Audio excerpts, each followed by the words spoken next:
चलो last time हम लोगों ने क्या पढ़ लिया था, रिफ्रैक्शन ऑफ लाइट, क्या पढ़ा था? ठीक है, अब हम लोग रिफ्रैक्शन ऑफ लाइट को ही समझते हुए उसके आगे आगे बढ़ते हैं। ठीक है, हम लोगों ने पढ़ा था रिफ्रैक्शन ऑफ लाइट। हम लोगों ने रिफ्रैक्शन ऑफ लाइट में क्या पढ़ा था कि कोई एक क्या है, दो मीडियम है, उनके बीच का एक बाउंड्री लाइन है। क्या है? Boundary line. ऊपर वाला मीडियम 1 है और नीचे वाला मीडियम 2। ठीक है, इस पर हम लोगों ने पढ़ा हुआ था कि कोई अगर रे ऑफ लाइट इंसिडेंट होती है, क्या हो, रे ऑफ लाइट क्या हो रही है, इंसिडेंट, तो उस इंसिडेंट वाले पॉइंट पर हम लोग क्या बनाते हैं, नॉर्मल। क्या बनाते हैं? ठीक है, नॉर्मल परपेंडिकुलर होता है किससे, इसको जाना चाहिए था क्या, सीधा जाना चाहिए था, बट यहाँ पर कौन सा प्रोसेस होता है, कौन सा फिनोमिना होता है, रिफ्रैक्शन, जो कि क्या बताता है, आफ्टर रिफ्रैक्शन लाइट क्या हो जाती है, डेविएट हो जाती है अपने ओरिजिनल पाथ से। तो हम कहीं को ये एक अभी नॉर्मल सा टूवर्ड्स नॉर्मल शिफ्ट करके दिखा रहे हैं। ठीक है, ये कौन सी रे हो गई, इंसिडेंट, ये कौन सी हो गई, रिफ्रैक्टेड रे, रिफ्रैक्टेड रे, और ये क्या है, इंसिडेंट रे। ठीक है, और ये क्या है, और एंगल ऑफ रिफ्रैक्शन। ये रेड कलर वाला क्या है? ठीक है, इतनी बातें हम लोग लास्ट टाइम पढ़ चुके थे। ठीक है, जैसे हम लोगों ने उसमें पढ़े थे लॉ ऑफ रिफ्लेक्शन, क्या पढ़े थे, इसमें भी क्या होते हैं, लॉ ऑफ रिफ्रैक्शन है, इसमें क्या है, इन्हीं के बेस पर हम लोग कुछ पढ़ते हैं, लॉ ऑफ रिफ्रैक्शन। क्या पढ़ेंगे आज, लॉ ऑफ रिफ्रैक्शन, जिनको हम लोग दूसरे नाम से भी जानते हैं, स्नेल्स लॉ। क्या बोलते हैं इनको, कोई दिक्कत इसमें बताओ? जैसे उसमें पहले बार क्या पढ़ा हुआ था,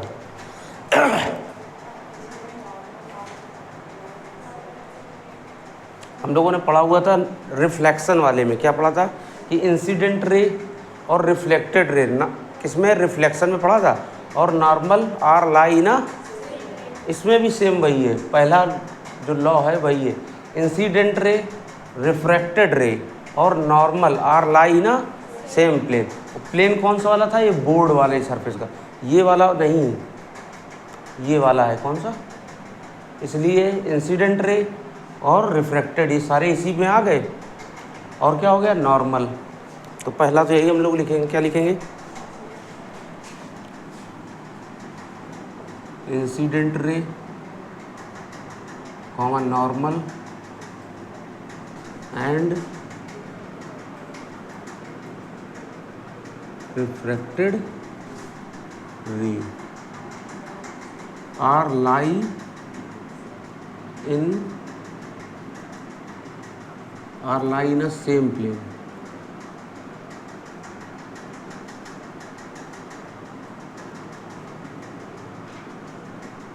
कोई दिक्कत? सेकेंड उसमें क्या था, उसमें था angle I is equal to angle R, इसमें भी सेम है, इसमें बोला जा रहा है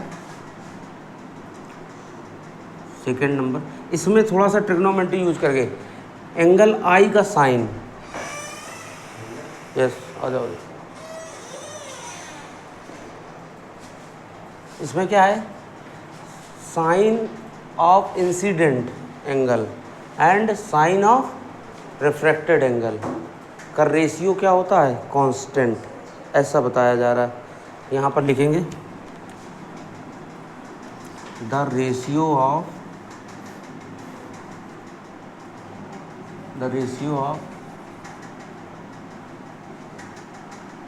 sine of incident angle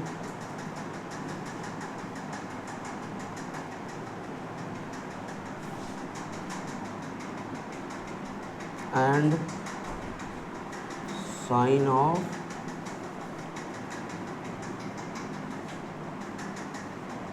refracted angle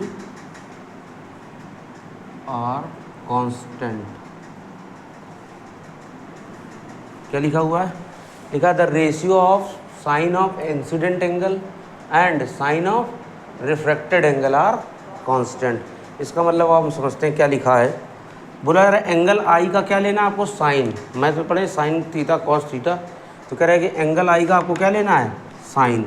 तो लिखा है साइन आई। रेशियो है ना किसका किसका? इंसिडेंट एंगल का और साइन ऑफ रिफ्रैक्टेड एंगल। तो यहाँ क्या हो जाएगा? Sine r. बोला क्या जा रहा है? R constant. क्या है?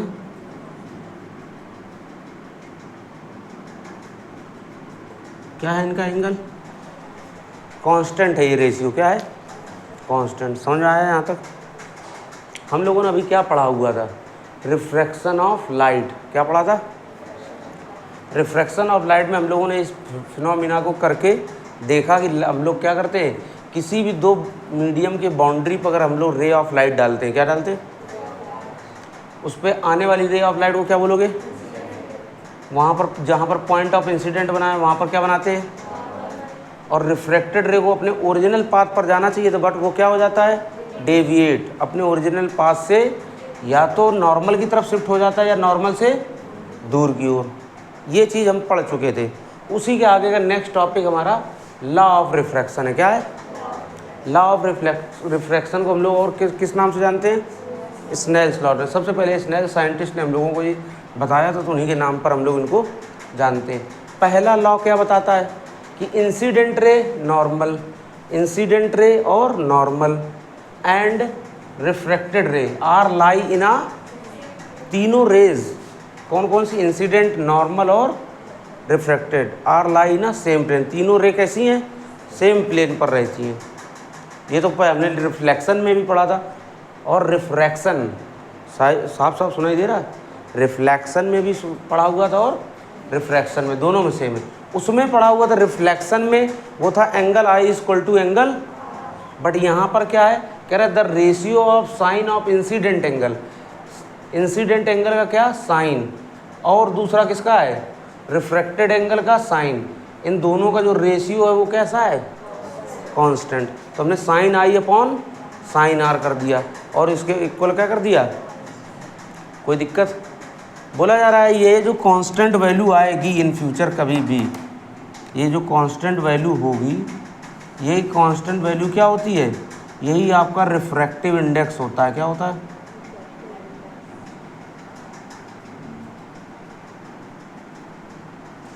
समझ में आया ऐसा कुछ? नोट करो इतना।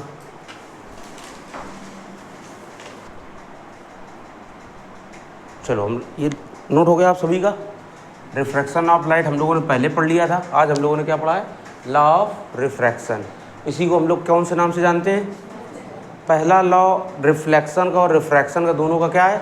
सेम है। उसमें भी क्या बना गया? इंसिडेंट रे नॉर्मल और refracted ray are lie in same plane. फिर दूसरा क्या है? उसमें क्या था? Angle i equal to angle r था, बट इसमें क्या है? इसमें रेशियो है किसका किसका? Sine of incident angle and sine of refracted angle are constant. इनका रेशियो क्या है? कांस्टेंट। इसी को आगे दूसरी बुक में जैसे लिखा जाएगा कि इस कांस्टेंट को बोला जा रहा है कि ये क्या है? Refractive index. क्या है? तो यहाँ पर ऐसे भी लिखा हुआ मिल सकता है, sine i upon sine r equal to n. N से डिनोट करते हैं किसको हम लोग? स्मॉल एन से किसको डिनोट करते हैं? रिफ्रैक्टिव इंडेक्स को। समझ में आया ऐसा कुछ? कोई दिक्कत? इसको इरेज कर दें हम लोग? चलो इरेज नहीं, अभी यहीं पर लिखा हुआ है, एक हम छोटा सा क्वेश्चन करके देखते हैं और देखते हैं कि कर पाते हैं या नहीं।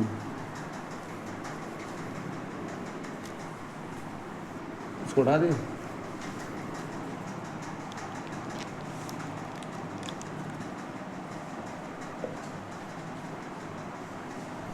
ये मीडियम 1 है, ये इसके नीचे वाला मीडियम 2, ठीक है। ये इंसिडेंट रे है और ये बना लिया क्या? नॉर्मल। बोला जा रहा है नॉर्मल के साथ में क्या है? 30 डिग्री का एंगल है और ये वाला भी 30 डिग्री का एंगल है। समझ आया? तो बोल रहा है कि find out refractive index. Refractive index क्या होगा बताओ।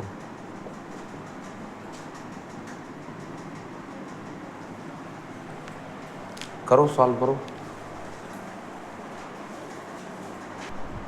चलो अब हम लोग इसको सॉल्व करते हैं, मैं आप लोग मैच करिएगा।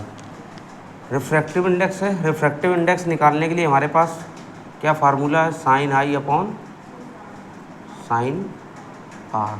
तो पहले तो सबसे पहले हम आई पता कर लें। आई कितना है हमारा, यही 30।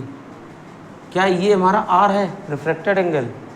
हम लोग एंगल किससे मेज़र करते हैं, नॉर्मल के साथ में। ये नॉर्मल के साथ में बना हुआ है, तो क्या ये हम आर लेंगे, ये आर नहीं है। ये कितना होता है, ये कितना होता है, तो ये रिमेनिंग पार्ट कितना हो जाएगा, ये हमारा क्या होगा, आर। तो आई पता चल गया, आर पता चल गया। और रख कर देखते हैं आई कितना हमारा है, आर कितना है हमारा, सही है यहाँ तक। एन इक्वल टू क्या, साइन आई की वैल्यू कितनी होती है, 1/2। और साइन 60 की वैल्यू, साइन 30 की वैल्यू क्या है, 1/2। साइन 60 की वैल्यू √3/2, यही होती है ना। तो बाहर बाहर का हम लोग मल्टीप्लाई करते हैं और अंदर अंदर का मल्टीप्लाई। तो यहाँ से क्या आ जाएगा, एन इक्वल टू क्या हो जाएगा, 2 का बाहर से मल्टीप्लाई 1 से, और इस वाले 2 का √। अब ये 2 कैंसिल कर सकते हैं, क्योंकि ये दोनों मल्टीप्लाई में नंबर हैं, इसलिए हम लोग कर सकते हैं। तो 1 अपॉन क्या आ जाएगा, यही हमारा क्या है, रिफ्रैक्टिव इंडेक्स निकल गया है। और रिफ्रैक्टिव इंडेक्स यूनिट लेस होता है, इसकी कोई यूनिट नहीं होती। बस इतना ही बताना आपको, समझ आया।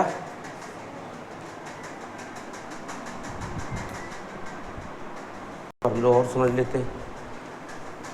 क्वेश्चन क्या दिया गया था आपको, एंगल ये जो एंगल बनाकर दिया गया था, ब्लैक कलर से लिखा है, वो क्वेश्चन है।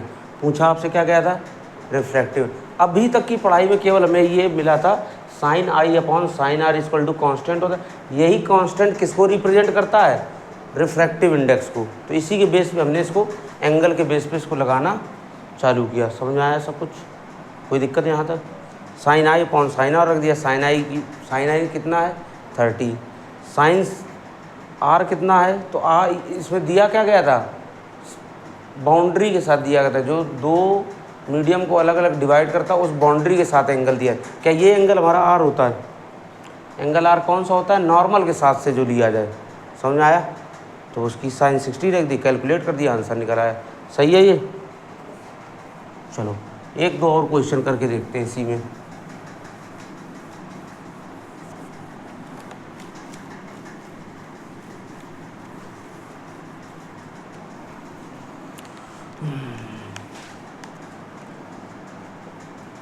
क्वेश्चन ये है पूरा रेड कलर से, ये इंसिडेंट रे है।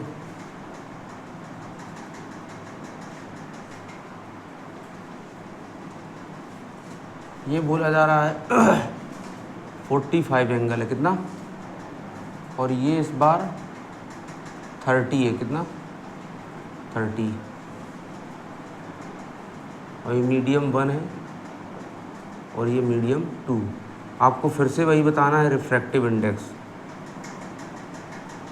कैलकुलेट करिए।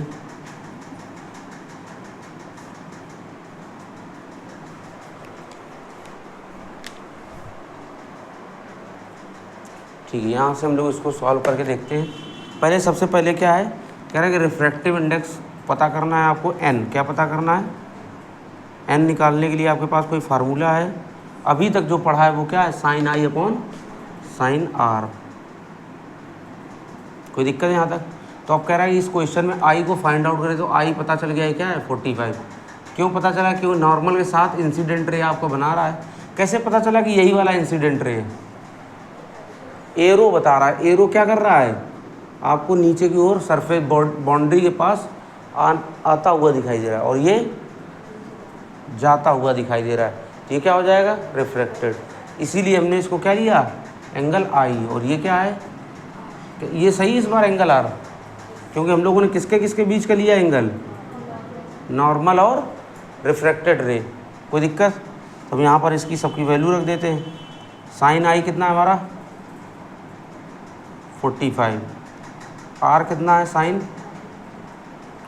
क्या यहाँ से साइन साइन काट दे 45 में 5 से कैसे कट कर दे, साइन साइन कट कर दे और इसमें 40 ऐसे कुछ कर दे, नहीं इनकी वैल्यू रखनी पड़ती है क्या। तो साइन 45 की वैल्यू क्या होती है 1/√2, ठीक है। और होल अपॉन क्या है साइन 30, तो इसका कितना है 1/2, बाहर बाहर का मल्टीप्लाई करते हैं और अंदर अंदर का, ठीक है। n इक्वल टू बाहर बाहर में क्या है 2 मल्टीप्लाई हो रहा है किससे, तो 1 × 2, फिर क्या हो रहा है ये √2 है, ये किससे मल्टीप्लाई हो रहा है जाके 1 से। कोई दिक्कत यहाँ तक? तो ये क्या आ गया 2/√2। क्या इतना भी अगर हमने लोगों ने लिख दिया तब भी क्या हमारा सही है। फिर अगर हम लोग इसी में क्या कर दें, इस 2 को हम क्या लिख सकते हैं √2 × √2 लिख सकते हैं, और अपॉन क्या है √2, √2 से √2 कैंसिल हो गया, तो अब n की वैल्यू क्या आ गई, यही हमारा क्या आया रिफ्रैक्टिव इंडेक्स। समझ आया? अब सिंपल सा है, इसमें साइन या तो आई और आर देकर n पूछ लिया जाएगा, या एंगल आई और रिफ्रैक्टिव इंडेक्स देके एंगल आर पूछ लिया जाएगा, आर दे करके और रिफ्रैक्टिव इंडेक्स दे करके आई पूछ लिया जाएगा। 3 ही टाइप से क्वेश्चन इसमें बन सकते हैं। समझ आया? ठीक है, इसको जल्दी से नोट करो, फिर आगे हम लोग इसके आगे पढ़ने चलते हैं। अब अच्छे से पढ़ेंगे रिफ्रैक्टिव इंडेक्स को। चलो अब हम लोग आगे पढ़ने चलते हैं रिफ्रैक्टिव इंडेक्स को। अब यहाँ से हम लोग रिफ्रैक्टिव इंडेक्स हमारा वर्ड आ चुका है।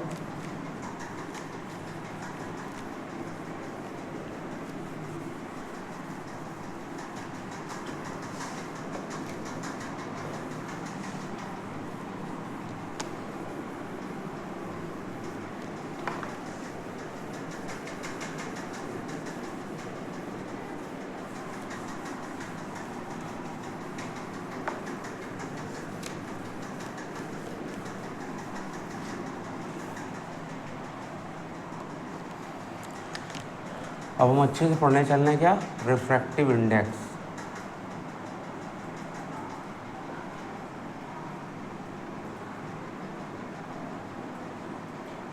इसको हम लोग स्मॉल n से लिखते हैं। किससे?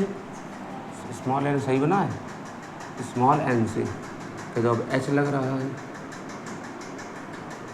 अब ठीक है, बहुत बुरा लग रहा है। स्मॉल n से लिखते हैं। किससे? स्मॉल n से। और रिफ्रैक्टिव इंडेक्स एक कैसा होता है यूनिट लेस होता है, इसकी कोई भी यूनिट नहीं होती। और रिफ्रैक्टिव इंडेक्स, अब सुनो, बोला जा रहा है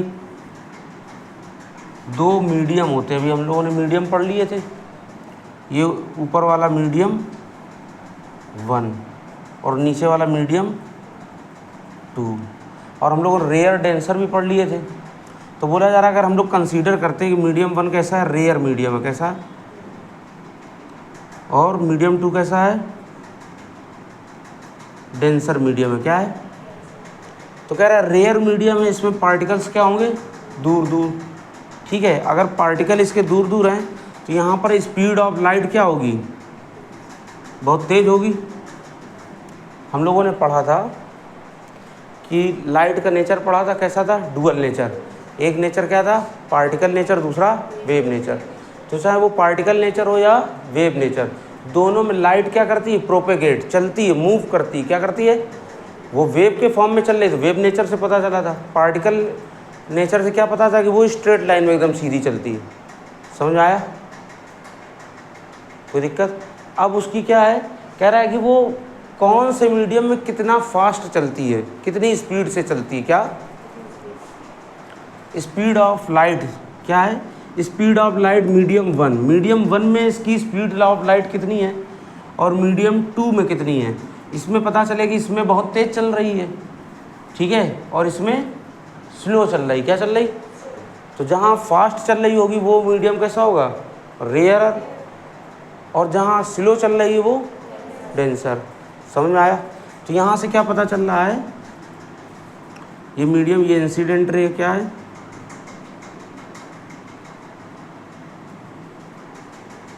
कह रहा है इंसिडेंट रे से ही हम इसकी क्या पता कर लें, यहाँ ये कितनी स्पीड से चल रहा है, तो क्या है स्पीड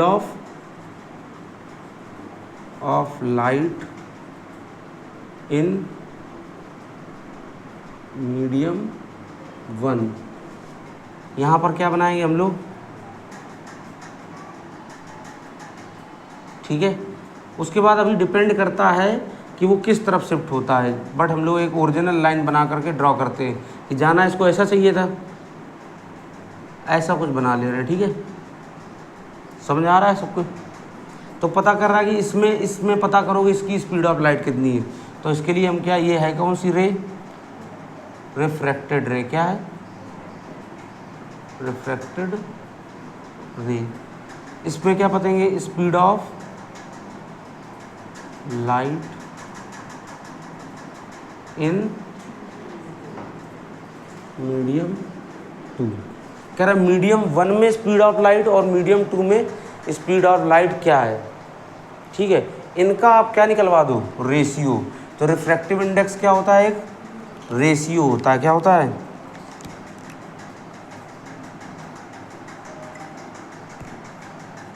किसके किसके बीच का होता है, ratio between speed of light, speed of light in medium 1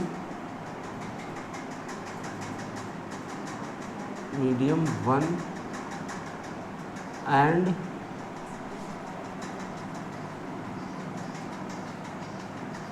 speed of light in medium.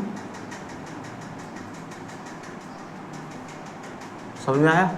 तो आप क्या क्या बताओगे रिफ्रैक्टिव इंडेक्स के बारे में, कि रिफ्रैक्टिव इंडेक्स एक यूनिट लेस है। क्या है, इसका कोई भी यूनिट नहीं होता है। दूसरा क्या है कि ये क्या है,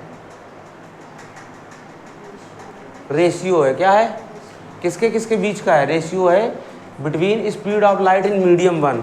मीडियम 1 में कितना स्पीड है उसका, divide by speed of light in medium 2।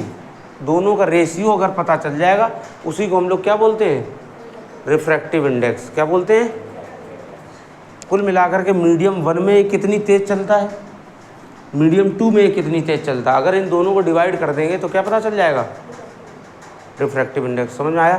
तो इसका फार्मूला क्या बनेगा जा करके, इसका बनेगा speed of light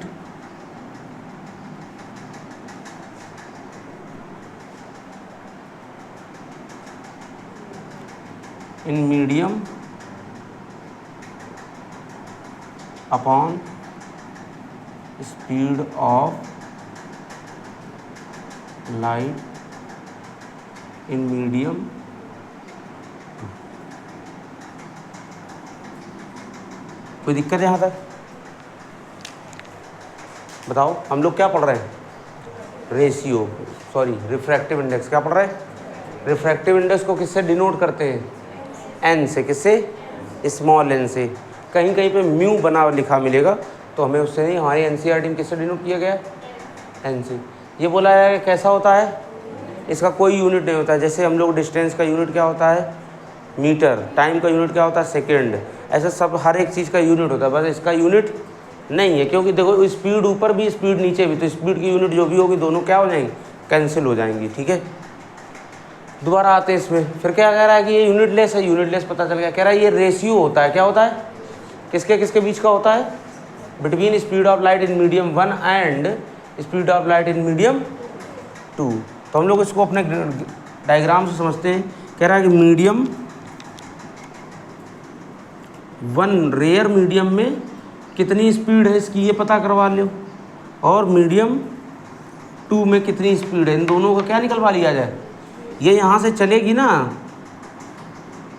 speed of light particle के फॉर्म में क्या है, मूव करती। जब वो मूव करेगी तो कुछ ना कुछ इसकी स्पीड होगी। हम चलते हैं या कोई भी चलता है तो उसकी स्पीड होती है, स्लो हो या फास्ट हो वो डिपेंड करता है। तो क्या कर रहा है, मूव करेगा। तो मीडियम 1 में इसकी स्पीड पता कर ले, और मीडियम 2 में, दोनों क्या निकलवा ले, रेशियो। लेकिन अब जो रिफ्रैक्टिव इंडेक्स n है, इसका एक लिखने का तरीका होता है। क्या होता है, तरीका है कि ये n ओनली n नहीं लिख सकते हैं, इसमें ये लिखना पड़ता है किस मीडियम से आ रही है और किस मीडियम में जा रही है। समझ में आया? तो इसको हम लोग यहाँ पर इसका दूसरा फॉर्मेट लिखेंगे। एक तो लिख लिया n, क्या लिख लिया n। फिर ये ध्यान दिया जाता है जिस मीडियम में जा रही हो वो लिखते हैं इसके पास में। ये बताओ कहाँ पर जा रही, मीडियम 1 में जा रही है, मीडियम 2 में जा रही, 2 में, तो क्या लिखेंगे n2। क्या लिखेंगे? कहाँ से आ रही है? 1 से। तो ये क्या हो जाएगा 1 and 2 इक्वल टू क्या आ जाएगा? Speed of light in medium 1 upon speed of light in medium 2। समझ में आया? चलो अच्छा, अगर इसको ऐसे लिख दिया गया इसका मतलब क्या होगा बताओ? लिख दिया गया है n12, इसका मतलब बताओ क्या लिखा पहले तो? इसका मतलब है कि जो रिफ्रैक्टिव इंडेक्स n1 लिखा है, 2n1 लिखा, क्या लिखा है 2n1, इसका मतलब है ये 1 में जा रही है, आ कहाँ से रही है? 2 से आ रही है। तो हम लोग डायरेक्ट इसको अपने लैंग्वेज में ऐसे को लिख सकते हैं, जैसे फॉर एग्जांपल ऐसा लिख दें यहाँ पर, इसे यहाँ पर लिख दें गोइंग मीडियम, क्या, जिस मीडियम में जा रही है, और इधर आगे क्या लिखा जाता है? कमिंग मीडियम, जिस मीडियम से आ रही है। इसकी मतलब आप लोग समझना बस, n क्या है? जहाँ जाना है, गो, जहाँ से आ रहा उस मीडियम। समझ आया? अब यहाँ पर अच्छा बताओ, लेकिन तुरंत उसका फार्मूला भी बदल जाएगा। अब तुरंत क्या है? फार्मूला बदल जाएगा। जैसे इसमें लिखा है, इसके बेस पे अगर हम लोग देखें 2n1, क्या, तो वो कहाँ पर है? अभी कहाँ जा रही है? 1 में। तो ऊपर क्या लिखते हैं हम लोग? स्पीड ऑफ लाइट, ऊपर वीडियो में आ रहा है, थोड़ा यहाँ लिख लेते हैं 2n1। तो क्या लिखेंगे हम लोग? Speed of light in medium. अब यहाँ पर ध्यान दो, जिसको पहले लिखा था वही ऊपर है पहले, जिसको बाद में लिखा है वो आया है डिवाइड में। तो इसमें बता, जो पहले कौन सा आया है? 2, speed of medium in, speed of light in medium 2, और डिवाइड में क्या है? Light in medium 1। समझ में आया ऐसा कुछ? नोट करो इसको पूरा। चलो एक बार रिवाइज करते हैं हम लोग। क्या पढ़ा हम लोगों ने? रिफ्रैक्टिव इंडेक्स को किससे डिनोट करते हैं हम लोग? किससे? ये कैसा होता है? तो इसका कोई मीटर पर सेकेंड या सेकेंड या किलोग्राम ऐसा कुछ यूनिट तो होगा नहीं। ये कैसा है? रिफ्रैक्टिव इंडेक्स कैसा है? रेशियो है। किसके किसके बीच का है? Speed of light in medium 1, speed of light in medium 2। ठीक है ना? तो इसका मतलब ये अब ऑलवेज ऐसा नहीं होगा। ऑलवेज के लिए थोड़ा सा अगर हम लोग इसमें चेंजेस कर दें, speed of light in medium coming medium, किससे?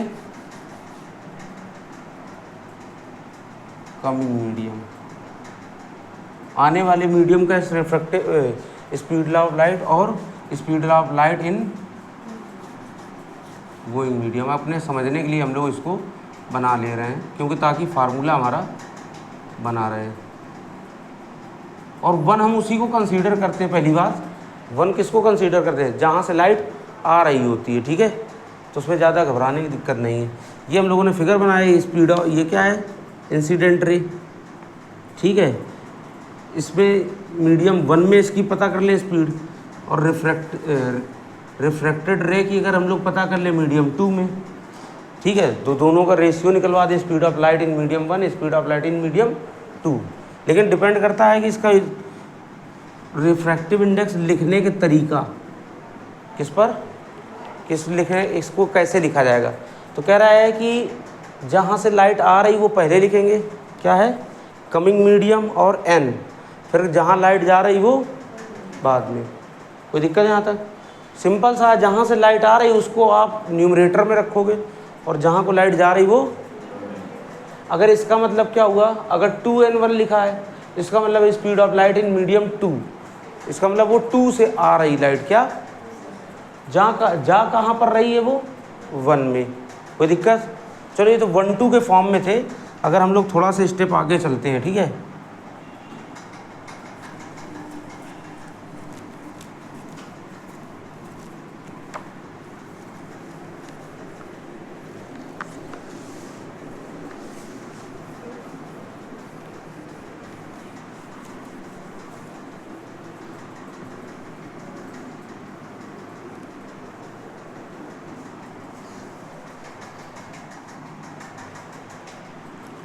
जैसे हम लोगों ने लिखा था n, और ये क्या था, कमिंग मीडियम।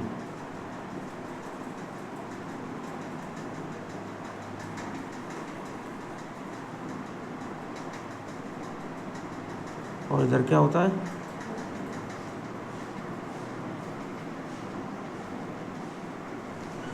ये फार्मूला क्या लिखते हैं, speed of light in coming medium, आने वाले मीडियम की, ठीक है। और speed of light going medium. कोई दिक्कत? ये हमने अपने आसान सी लैंग्वेज में बना लिया है, ठीक है। हो सकता है कि इंग्लिश पढ़ने में गलत लगे, लेकिन हम लोग अपने, अब यहाँ पर ध्यान दो, ये एक बाउंड्री लाइन है, क्या है, ऊपर भरा हुआ है एयर, क्या भरा हुआ है, एयर। नीचे भरा हुआ है वाटर, क्या भरा हुआ है, लाइट। ये आ रही है तो इंसिडेंट रे बन गया, ये क्या बन गया, डॉट डॉट नॉर्मल, ठीक है। और ये कुछ ऐसा हो गया। इसके लिए अगर फार्मूला लिखा जाए तो एयर के लिए हम लोग वर्ड लेते ए, क्या लेते हैं, ए। वाटर के लिए क्या ले लिया, W। तो आने वाला बताओ, कमिंग मीडियम कहाँ से आ रही लाइट, ए से, तो क्या लिखेंगे, AN। कहाँ जा रही है, वाटर में, वाटर के लिए तो क्या हो गया, ANW, क्या हो गया, ठीक है। बड़ा सा लिख दे,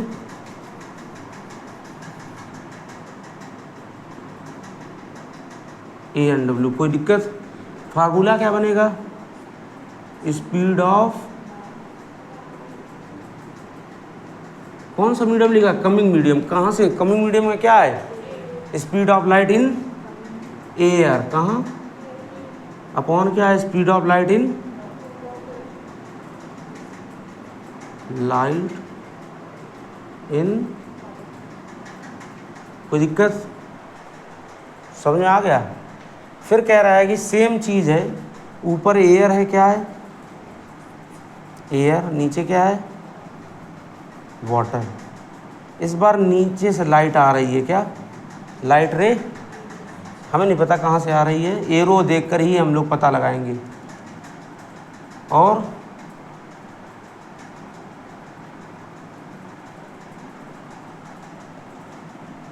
ये वाला थोड़ा सा गलत है क्योंकि ये टूवर्ड शिफ्ट होगा इधर, ठीक है। वो अभी हम लोगों ने वो उसके पे डिपेंड है, हम लोग फार्मूला समझ रहे हैं। यहाँ पर ध्यान दो, ये वाटर से लाइट आ रही है और कहाँ जा रही। अब बताओ इसका कैसे लिखेंगे हम लोग सिंबल।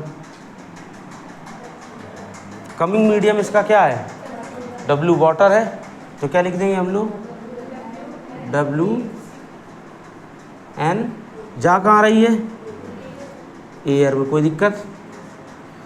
फार्मूला क्या बनेगा, स्पीड ऑफ लाइट इन, और अपॉन में क्या है, स्पीड ऑफ लाइट इन। समझ में आया? इसको भी इतना आप लोग नोट करिए, ठीक है, ताकि हम लोगों ने ये क्या हुआ, रिफ्रैक्टिव इंडेक्स लिखने के तरीके पढ़े हुए, ठीक है। अगर हम लोग इस वाले का आपको दिया था कि इसको बताइए लाइट कहाँ से आ रही है, वाटर से, और कहाँ जा रही, तो ये एक हमारा स्टैंडर्ड है, क्या है, स्टैंडर्ड तरीका है जहाँ पर हम लोग इसके अकॉर्डिंग बता सकते हैं। कमिंग मीडियम बताओ क्या है इसका, वाटर। वाटर को क्या लिख लेंगे, ग्लास को क्या ले लेंगे, जी, तो क्या बन जाएगा WNG, यही बना सबका, ठीक है। फिर कह रहा है कि speed of light in coming medium, coming medium में स्पीड ऑफ लाइट बताओ। तो यहाँ पे क्या कमिंग मीडियम क्या है, वाटर, तो क्या आ जाएगा speed of light in water. दूसरा क्या है, इस कह रहा है speed of light in going medium को बता दो, speed of light in glass, ठीक है, कोई दिक्कत। अब हमारे पास एक न्यूमेरिकल है आपके बुक का ही, उसको और हम लोग सॉल्व कर, हाँ हम लोग देखते हैं। पहले लिखा है इसने light enter from air to glass, तो पहले हम एक लोग सिंपल सा ऐसा बना लेते हैं। ऊपर वाला मीडियम एयर ले रहे, नीचे वाला ग्लास। तो लाइट आपको बता रहा है कहाँ से आ रही है, एयर से, और कहाँ जा रही है, ग्लास में। ऐसा सिंपल सा अपना फिगर बना लिया। ये मीडियम हमारा क्या हो गया, 1 नंबर, क्या हो गया, और ये 2 नंबर। यहाँ तक कोई दिक्कत, ठीक है। फिर अब बोल रहा है air to glass, glass having refractive index 1.5, तो ग्लास का रिफ्रैक्टिव इंडेक्स दिया गया आपको, तो हम लोग लिख सकते हैं RI किसके लिए लिखते हैं, रिफ्रैक्टिव इंडेक्स ऑफ ग्लास। और जो इसका पहला मीडियम होता है उसको लिखते हैं विद रिस्पेक्ट टू, क्या लिखते हैं, विद रिस्पेक्ट टू एयर। और इसको लिखने का तरीका क्या होगा, किसका रिफ्रैक्टिव इंडेक्स है ये, ग्लास का, तो लिखेंगे NG। किसके रिस्पेक्ट में बात की जा रही है, एयर के, क्या बन गया, ANG, क्या बन गया। फिर से ध्यान दो, इस क्वेश्चन में क्या लिखा हुआ मिल रहा है, एयर ग्लास का रिफ्रैक्टिव इंडेक्स ये, तो जिसके साथ में हैविंग लगा इसका मतलब उसका रिफ्रैक्टिव इंडेक्स है। जो पहले दिया गया वो उसके रिस्पेक्ट में बात चल रही, ठीक है। चलो अच्छा, ये समझ में आया।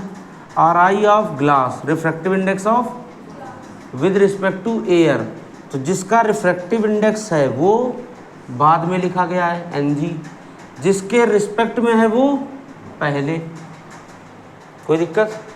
चलो एक और हम लोग यहीं पर इस क्वेश्चन के अलावा हम लोग दूसरा ट्राई करते हैं। जैसे दिया जाए आपसे RI ऑफ वाटर, ठीक है, और बोला जा रहा है विद रिस्पेक्ट टू ग्लास। इसको कैसे लिखेंगे शॉर्ट में, किसका रिफ्रैक्टिव इंडेक्स है, वाटर का, तो क्या लिखेंगे NW, क्या लिखेंगे, जो रिस्पेक्ट मतलब जिसका होता है वो बाद में, क्या, जिसके रिस्पेक्ट में बात की जा रही वो किसके रिस्पेक्ट में बात है, तो क्या GNW, क्या आ जाएगा। आओ एक आध और लिख कर देखते हैं सही। अगर इस बार लिखा मिल जाए आपको WNG, आप बताओ क्या लिखा है ये, तो अभी बताया ना, जिसका, फिर से इधर ध्यान दो आगे, RI ऑफ ग्लास लिखा है, तो क्या इसका मतलब क्या हुआ, रिफ्रैक्टिव इंडेक्स ऑफ ग्लास, क्या, किसके रिस्पेक्ट में, एयर। तो कह रहा है जिसका रिफ्रैक्टिव इंडेक्स है वो तुरंत उसके साथ में लगा दूँ, जिसके रिस्पेक्ट में बात हो वो पहले, जो रिस्पेक्ट वालों को, तो जिसको रिस्पेक्ट देते आइए पहले आप आइए करिए, तो उन्हीं को पहले आप करवा देना है बस, ठीक है। अब इसमें क्या लिखा है WNG, तो जो पहले, इसका मतलब ये रिस्पेक्ट में होगा, क्या होगा, जो बाद में होगा उसका रिफ्रैक्टिव इंडेक्स होगा, ठीक है। तो यहाँ पे क्या लिखा जाएगा, RI ऑफ ग्लास, क्या लिखेंगे, विद रिस्पेक्ट टू वाटर, ठीक है। चलो अच्छा, ऐसा बताओ एक और अच्छा,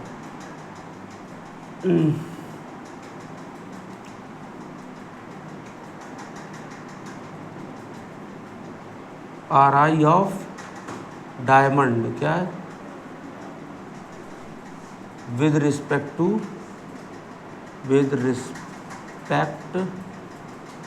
टू एयर, बताओ इसको कैसे लिखा जाएगा?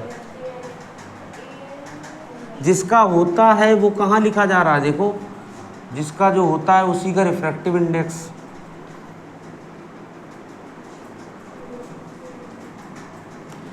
रिस्पेक्ट वालों को पहले लिखते हैं, कहाँ लिखते हैं? तो रिस्पेक्ट किसके रिस्पेक्ट में है? तो एयर को हमने क्या लिख लिया पहले, कोई दिक्कत? किसका है ये? डायमंड का, तो क्या लिख देंगे? AND। समझ आया? एन को थोड़ा सा हम लोग ऊपर लिखते हैं, नहीं तो फिर तुम एंड पढ़ोगे इसको। यहाँ तक समझ आया? ये लिखने के तरीके हैं, ये लिखने के तरीके बने रहेंगे। अब हम वापस से आते हैं क्वेश्चन पे, ठीक है? लिखने के तरीके के बाद अब बताओ, स्पीड ऑफ लाइट दी गई कहाँ पर? आपको एक क्लू भी दिया गया है। Speed of light in air या वैक्यूम दिया गया कितना? तो कह रहे हैं इसका फार्मूला बनाओ। तो ये क्या बनेगा? कहाँ से आ रही लाइट? Coming medium air. कहाँ जा रही? ग्लास में। यहाँ तक कोई दिक्कत? वापस से आ जाओ इसमें। फिर बोल रहा है कमिंग मीडियम गोइंग मीडियम, तो उसका बताओ। Speed of light in air, क्या? क्योंकि एयर से आ रही, जा कहाँ रही है? Speed of light in glass. कह रहा ANG आपको दिया गया है, किसका है? Glass having. ग्लास का इसका मतलब किसका? ये रिफ्रैक्टिव इंडेक्स दिया गया, किसके रिस्पेक्ट में है ये? एयर। तो ANG की वैल्यू आपको दी दी कितनी? 1.5। और क्वेश्चन में ही दे दिया कि speed of light in air में हो या वैक्यूम में हो, कितना होता है?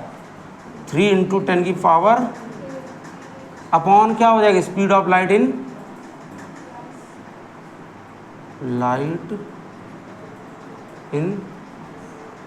ग्लास।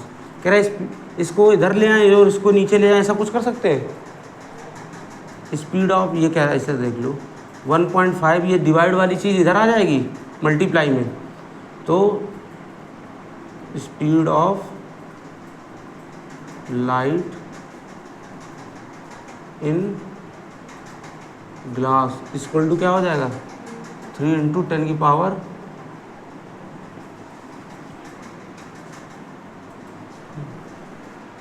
यहाँ पर ध्यान दो, यहाँ से यहाँ तक आ गया, ठीक है?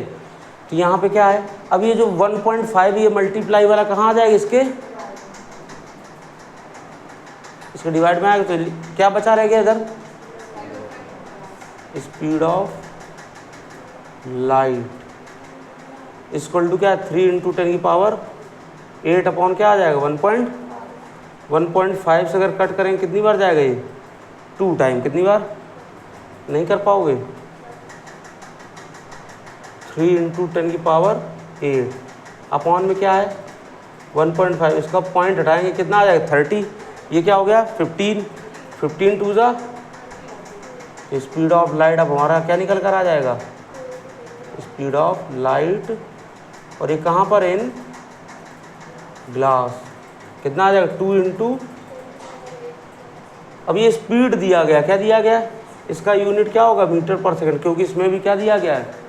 मीटर पर सेकंड। समझ में आया? नोट कर लो इसको फास्ट।